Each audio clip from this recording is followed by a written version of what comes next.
అండి ఈరోజు మనము టేస్టీ బంగాళదుంప పొడి ఇగురు ఎలా వండుకోవాలో చూద్దామండి. టేస్ట్ అయితే అద్దరిపోయింది. మనం టుడే స్పెషల్లో టేస్ట్ చూసానండి. టేస్ట్ అయితే ఆసమ్ అండి, ఆసమ్ చాలా బాగుంది.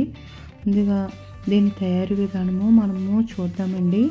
నిమ్మకాయ పిండుకున్న చాలా బాగుంటుంది, నిమ్మకాయ పిండలేదు, చాలా బాగుందండి.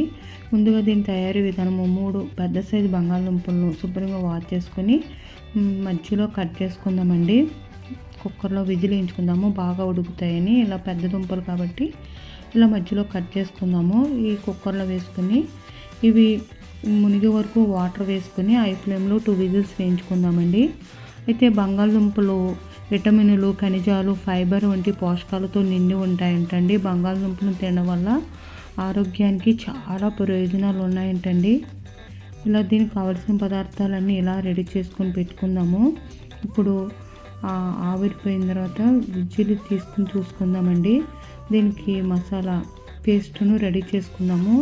ఈ పేస్ట్ వల్ల కర్రీ చాలా బాగుంటుంది. జీలకర్ర 1 స్పూను, వెల్లుల్లిపాయ గుళ్ళు, చిన్ని అల్లం ముక్క, పచ్చిమిరపకాయలు, మనం కారం తక్కువ పచ్చిమిరపకాయలు వేసుకోవాలి.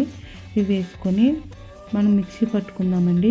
ఇలాగా మిక్సీ పట్టుకున్న తర్వాత పక్కన పెట్టుకుందాము. మిక్సీ పట్టుకొని ఇలా మనం ఉడికించుకున్న బంగాళదుంపలను వలుచుకుందామండి. అయితే బంగాళదుంపలో విటమిన్ సి ఉంటుందంట, ఇది స్కర్వీని నివారిస్తుందంట. బంగాళదుంపలో పొటాషియం ఉంటుందంటండి, ఇది గుండె కండరాలు, నాడీ వ్యవస్థకు సహాయపడుతుందంటండి. ముందుగా దీనికి కావాల్సిన పదార్థాలన్నీ ఇలా రెడీ చేసుకుందాము. ఒలుచుకున్న బంగాళదుంపలను ఇలా మెదుపుకుందామండి. అప్పుడు మన పెద్దవాళ్ళు అయితే ఇందులో పసుపు, రుచికి తగ్గ సాల్ట్ వేసుకుని ఇలా మెదిపేసుకోవచ్చు.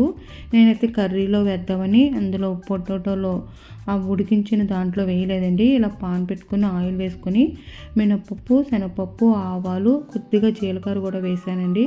జీలకర్ర, కరివేపాకు, ఎండుమిరగాలు ఇలా పోపు వేగిన తర్వాత మనం ఇప్పుడు మిక్సీ పట్టుకున్న అల్లము, పచ్చిమిర్చి, జీలకర్ర,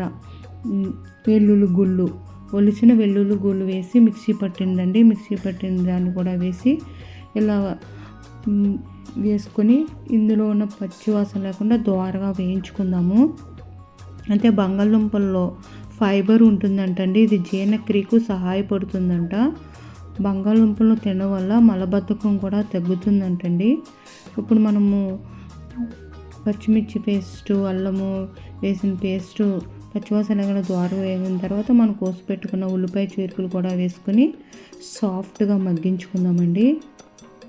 ఇప్పుడు ఆనియన్స్ కూడా సాఫ్ట్గా మగ్గిపోయినాయి. మనం ఉడికించుకొని సగం మెదుపుకున్న బంగాళదుంపలను వేసుకుందాము.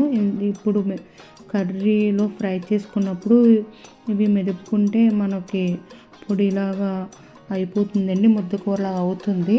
ఇప్పుడు రుచికి తగ్గ సాల్ట్, పసుపు వేసుకొని ఇలాగా వేయించుకుందాము మెదుపుకుంటూ.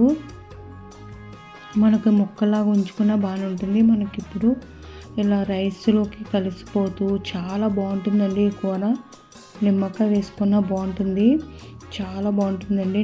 నిమ్మకాయ వేసి ఆ పులుపుతో కూడా తింటుంటే చాలా బాగుంటుంది ఈ కూర. ఫైనల్గా మనము ఇలా ఆయిల్లో 5 మినిట్స్ మగ్గించుకున్న తర్వాత ఫైనల్గా కొత్తిమీర వేసుకుంటే ఎంతో టేస్టీ మన బంగాళదుంప ముద్దకూర రెడీ అయిపోతుందండి. చాలా బాగుందండి. రైస్లోకి అయితే చాలా బాగుంది ఈ కర్రీ. అయితే స్కర్వీ అంటే ఏంటో అని నేను గూగుల్లో చెక్ చేశానండి. స్కర్వీ అంటే పంటి చిగుళ్ళు వదులుగా అయిపోయింటండి, రక్తం వస్తుంటే ఆ వ్యాధిని స్కర్వీ అంటారంట. ఇది విటమిన్ సి లోపం వల్ల వస్తుందంటండి. ఫైనల్గా మన కూర రెడీ అయిపోయింది. మీకు కనుక ఈ వీడియో నచ్చితే లైక్ చేయండి, షేర్ చేయండి, సబ్స్క్రైబ్ చేయండి. కొత్తిమీర వేసుకుంటే మన కర్రీ రెడీ అయిపోయింది. మీరు కూడా ఒకసారి యాజ్ ఇట్ ఈజ్ ఇలా రెడీ చేయండి. చాలా బాగుందండి ఈ బంగాళదుంప ముద్దకూర. చిన్నపిల్లల నుంచి పెద్దవాళ్ళ వరకు అందరూ ఇష్టంగా తింటారు. చిన్నపిల్లలకి బంగాళదుంపతో ఏ వెరైటీ చేసినా ఇష్టపడిపోతారండి. ఎంత బాగుంటుంది ఈ బంగాళదుంపతో చేసిన వెరైటీస్ అన్నీ.